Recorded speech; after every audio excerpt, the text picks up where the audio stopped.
Now what is better than an airsoft landmine? Hey. Claymore? How about one that can jump?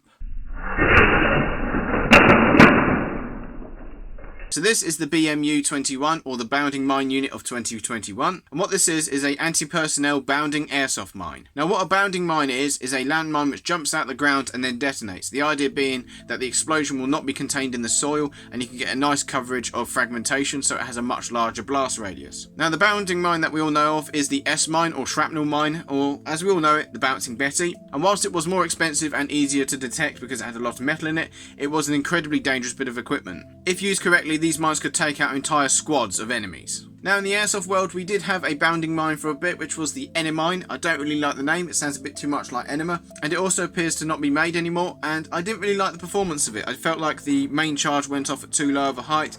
It was incredibly expensive for what it could have been. It could have been simplified, made mechanical, but it was all electronic, had microwave radar, this, that and the other. It was horrifically complicated, which drove up the price of production, and I don't think people are willing to spend 200 quid on a landmine when you could get a pretty decent gun for that price. Now I already have an Airsoft Claymore and I really like it. It's an absolutely awesome bit of kit. The only thing is though, the Claymore has quite a narrow field of fire. Anything in front of it up to about 5 meters you're going to hit, but it's got dead zones around it. If you're to the side or behind it, you're not going to get hit by any BBs at all. The BMU should solve that. The goal of this mine is to have a 360-degree kill zone with a blast radius of around 5 meters. And because I wanted to make it a bit more interesting and quite complex, I wanted to make it into a bounding mine. Now there are two major components to this mine. You have the base and you have the main charge. Now the main charge is a T238V2 Nerf water bead airsoft grenade thingy that you can see dotted around on AliExpress. Now normally these have a friction time delay in the top here, but I've removed that, so the second you release the spoon it will fire. I've also glued some foam sabos on the spring-loaded paddles to keep the BB sitting up nice and high so they don't jam in the bottom. And for a bit more resistance, I've put a bit of a curve in the end of the spoon. And that's the main charge, and that's the easy bit. The complicated bit is the mine base. Now mechanically, it's quite a simple thing, the mine base. However, trying to get everything to work right and getting the right timing and the right lengths of string for the tether,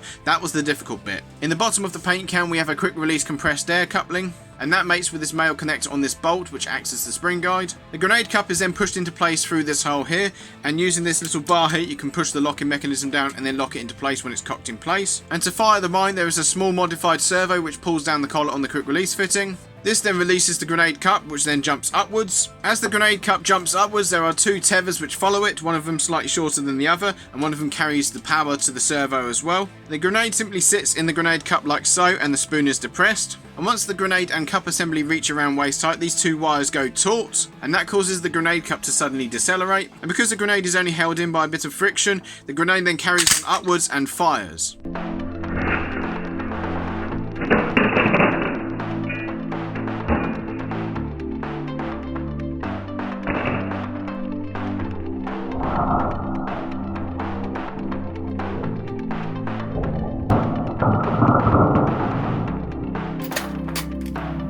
Now I'm not going to lie, trying to make an airsoft bounding mine that actually works is quite difficult. The biggest problem that I've faced, and it's still a sort of recurring problem, is trying to keep the grenade as horizontal as possible when it fires. Because if this thing tumbles as it leaves the grenade cup, it can completely knacker up the blast radius.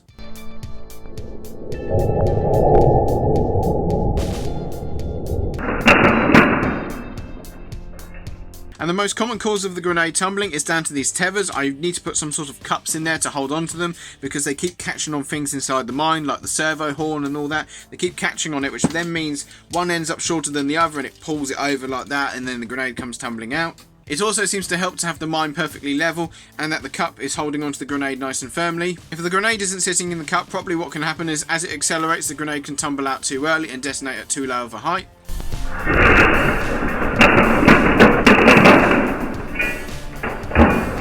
I don't think I'm going to get rid of the tumbling 100%. I think it's just going to happen sometimes, and some other times it will fire absolutely fine. It's just part of it. But despite that, I still think this is an awesome bit of kit and I can't wait to use it. I've got a few other things to do, like neatening up the wiring.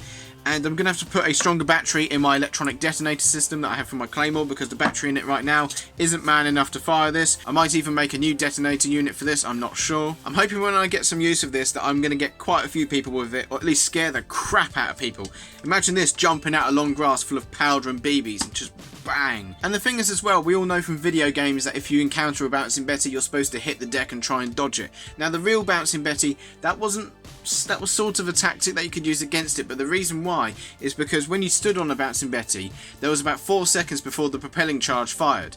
You can't dodge the mine once it leaves the ground. I mean, this one here, there's barely half a second between the propelling charge, in this case the spring, and the main charge going off, so you're probably not going to avoid it. So this is the BMU21, my Airsoft Bouncing Betty bounding mine project. I'd love to hear what you think down in the comments, and hopefully we'll get some gameplay of this real soon. So that's it for this video. Thank you very much for watching. If you enjoyed this video, then make sure you leave a like, and if you don't want to miss out on any new Airsoft content, then make sure you subscribe and enable notifications. And as always guys, play fair, play safe, take care.